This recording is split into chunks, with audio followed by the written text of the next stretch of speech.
আমি তোমাদেরকে দিন দিছি দিন দিছি, দিনের আলোকিত করে দিছি, রাত্রির অন্ধকার করে দিছি।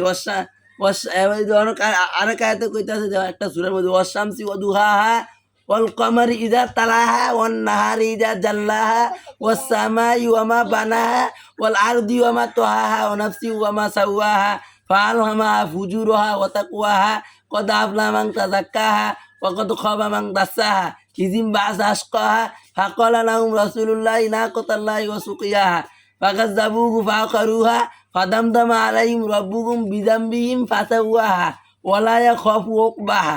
আমি দিনেরে আলোকিত কইরা দিছি, রাইতেরে অন্ধকার কইরা দিছি, এবং আসমান জমিনের তুমগুলিকে বিছনা বানিয়ে দিছি। অল আরদি ওয়ামা তোহাহা, ডাইরেক্ট কথা, অল আরদি ওয়ামা তোহাহা।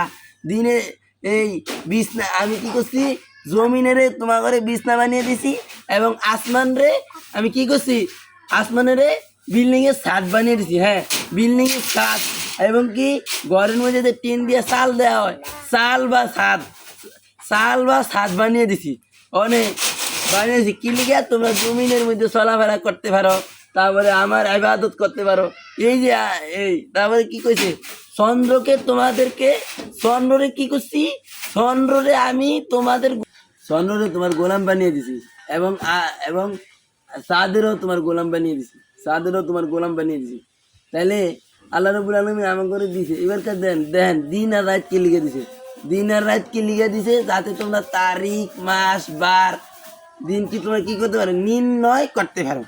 এবার আল্লাহ রাব্বুল আলামিন আমাদের কি করছে, নির্ণয় করতে পারো। এবার বোঝা গেল যে আল্লাহ রাব্বুল আলামিন আমাদেরকে এই মাসগুলা দিয়া পরে দিয়েছেন। এবারে দেন যাতে এই যে গনিমতের মাস যতটি, মুহররম মাস, তারপরে জিলহজ মাস, শাবান মাস, রজব মাস, রমজান মাস, আরও যেসব গনিমতের মাস আছে, রবিউল আউয়াল মাস, এই মাসগুলা দিয়েছেন কি লিগা, যাতে আমরা বেশি করে ইবাদত করতে পারি।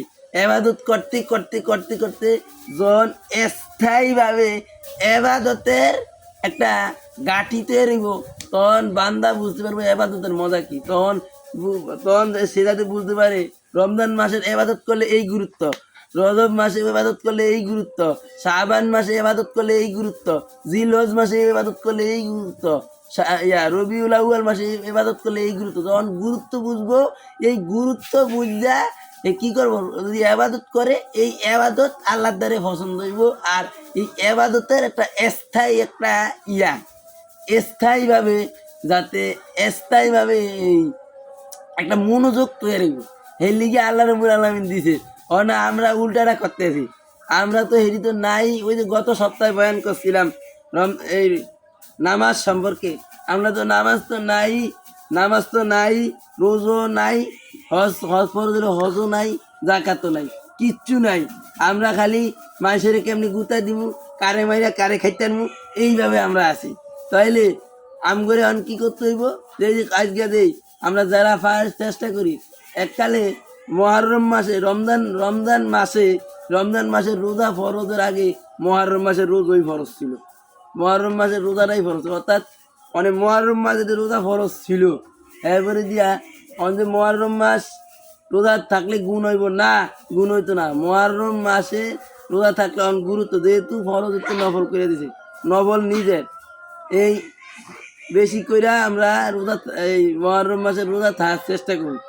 আর মুহররম মাসের রোজা থাকলে অনেক একটা গুরুত্ব, অনেক একটা ফায়দা, অনেক বড় একটা ফজিলত। আমরা যারা পারি থাকার চেষ্টা করি। আল্লাহ রাব্বুল আলামিন আমাদেরকে বুঝার মানার আমল করার তৌফিক দান করুন। ওয়া আখিরু দাওয়ানা আলহামদুলিল্লাহি রাব্বিল আলামিন। আসসালামু আলাইকুম ওয়া রাহমাতুল্লাহি ওয়া বারাকাতুহু। যারা জুমার লিগা তৈরি, ওনারা জুমার লিগা তৈরি।